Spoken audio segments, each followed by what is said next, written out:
Salut à nouveau depuis la vallée enchantée, le village entouré de majestueuses montagnes et d'arbres aux feuilles multicolores. Dans ce village vivent deux frères, Léo et Nathan, qui vous invitent à une autre aventure passionnante. Aujourd'hui, nos courageux et aventureux enfants exploreront une grande variété d'espèces animales dans le zoo voisin. Cependant, certains animaux seront tristes et nos héros feront tout leur possible pour les réconforter. Alors, allons-y. Léo et Nathan aimaient passer du temps avec leurs parents et appréciaient particulièrement les excursions ensemble. Un jour, maman et papa ont décidé de les emmener au zoo voisin, appelé Zoolandia.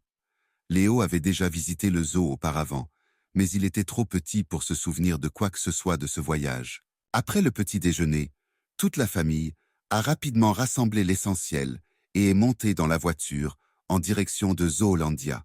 En arrivant au zoo, les enfants ont été surpris par la longue file d'attente de personnes attendant pour entrer. Heureusement, il s'est avéré que c'était la file pour acheter des billets, et les parents avaient déjà acheté les leurs en ligne.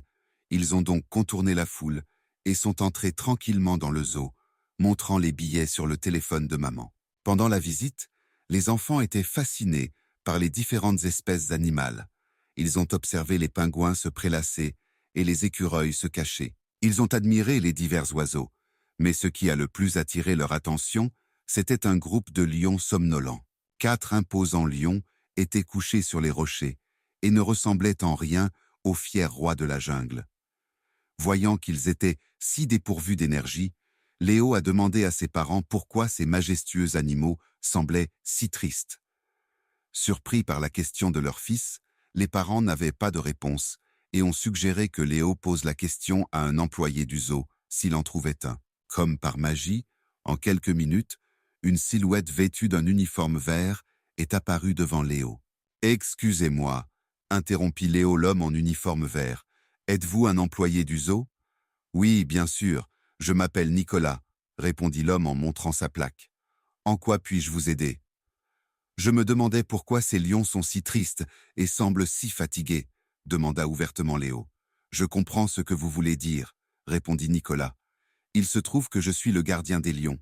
Le problème est que les lions ont très peu d'espace dans leur enclos, ils s'ennuient donc beaucoup, et c'est pourquoi ils semblent si faibles et tristes. Ils n'ont pas d'espace pour se déplacer. Nous attendons un soutien financier supplémentaire pour agrandir leur aire de jeu. » Nicolas pointa du doigt derrière la clôture, où se trouvaient les lions. « Nous avons déjà commencé certains travaux de rénovation, mais ils ont été temporairement suspendus en raison du manque d'argent, car celui-ci a été utilisé pour réparer l'enclos des girafes, qui s'est effondré lors de la dernière tempête. Par conséquent, les lions, malheureusement, doivent attendre, et comme vous pouvez le voir, cela ne les aide pas beaucoup, » dit le gardien avec tristesse. « Et puis-je faire quelque chose pour aider? Faire quelque chose pour faire sourire les lions ?» demanda Léo. Nicolas rit en voyant la détermination de Léo, mais ne voulut pas le charger des problèmes financiers du zoo et dit simplement « Croisons simplement les doigts pour que tout se passe bien. » Après ces mots, Nicolas prit congé de Léo et de sa famille, puis partit remplir ses autres responsabilités. Toute la famille a terminé la visite du zoo. Nathan était très impressionné par le grand nombre d'animaux qu'il avait vus, tandis que Léo semblait perdu dans ses pensées. Le soir, Léo se rendit dans le salon où se trouvaient ses parents, avec un cahier, et demanda « Puis-je vous parler un instant ?»« Bien sûr, mon fils, de quoi veux-tu parler ?» demanda maman. « Je n'arrêtais pas de penser à ces lions, » commença timidement Léo, « et j'ai pensé que peut-être je pourrais créer des dépliants pour encourager les gens à aider financièrement le zoo à agrandir l'aire des lions. Je pourrais emporter les dépliants à l'école, et peut-être pourriez-vous les emporter au travail. Je pourrais aussi distribuer des dépliants à nos voisins du village et des environs. Il y a juste un problème, je ne sais pas comment faire ces jolis dépliants. Je ne sais pas comment en préparer beaucoup, et peut-être pourriez-vous m'aider. » « Quelle excellente idée, mon fils. Pas de problème. Demain, nous nous assiérons ensemble et préparerons une conception pour le dépliant. Puis, je la numériserai et imprimerai la quantité nécessaire, » dit papa. « Et je serai heureuse d'emporter ces dépliants au travail, » ajouta maman. « Tu n'as qu'à réfléchir à ce qui doit figurer sur le dépliant, mon fils.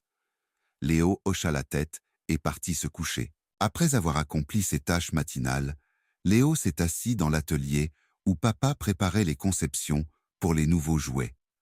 Après un moment, papa apparut. « Alors, mon fils, as-tu une idée pour le dépliant ?» demanda-t-il. « Tu sais, papa, j'y ai pensé toute la nuit et j'ai beaucoup d'idées, mais je ne peux pas me décider, » répondit Léo et commença à réciter idée après idée à son père. Au début, Léo privilégia la modernité. Les lions seraient créés par ordinateur, dans un monde fantastique, et ailleurs, ils seraient dans un désert, et ainsi de suite. « Et si tu pensais à ce que ton cœur te dit dans toute cette situation ?» suggéra papa. « Ne pense pas à des graphismes modernes et extravagants, mais à ce que ton cœur te suggère. En fait, tu as raison, papa. » Et ainsi, Léo réfléchit pendant quelques minutes, prit une feuille de papier et commença à dessiner avec ses crayons. En quelques minutes, un beau dessin de lion, dessiné par Léo, émergea. Papa transféra le dessin sur l'ordinateur, ajouta des textes descriptifs avec la situation dramatique des lions et le numéro de compte bancaire de la fondation soutenant le zoo. Après quelques heures, le dépliant était prêt. Papa sortit du papier spécial et imprima une pile de dépliants. Léo ne pouvait contenir sa joie. Il était très heureux d'avoir créé un si bon dépliant avec son père.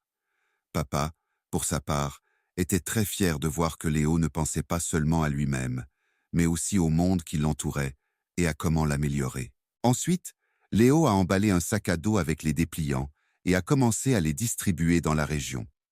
Les enfants du quartier se sont également impliqués et, avec Léo, ont commencé à distribuer les dépliants. En quelques jours, tout le quartier aidait à la distribution des dépliants. Tous les adultes se sont impliqués dans la cause, emportant et distribuant des dépliants à leur lieu de travail. L'effet boule de neige a commencé et en quelques semaines, le zoo avait recueilli une somme considérable qui permettrait la rénovation et l'agrandissement de l'aire des lions. De nombreuses personnes se sont portées volontaires pour aider dans les travaux, y compris, bien sûr, Léo. Isabelle, une architecte, a rejoint la cause et a contacté le directeur du zoo pour préparer un projet pour l'enclos et les nouvelles cages des lions.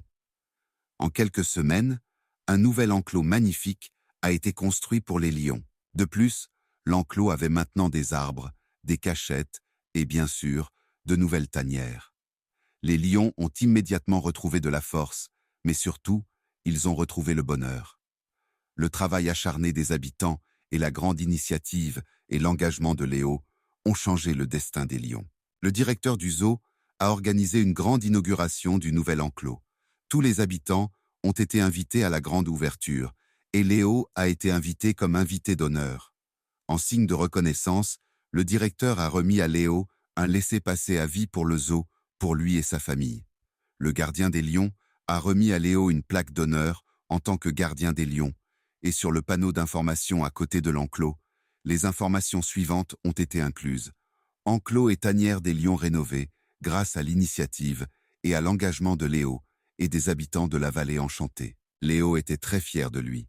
Pendant de nombreux jours, il se souvint du moment où il était sur scène et que la foule réunie l'applaudissait. Mais ce qui le rendait le plus heureux, c'était de voir que les lions semblaient enfin heureux, et Simba, le plus grand de tous, commençait enfin à gagner le respect avec son apparence de vrai roi de la jungle.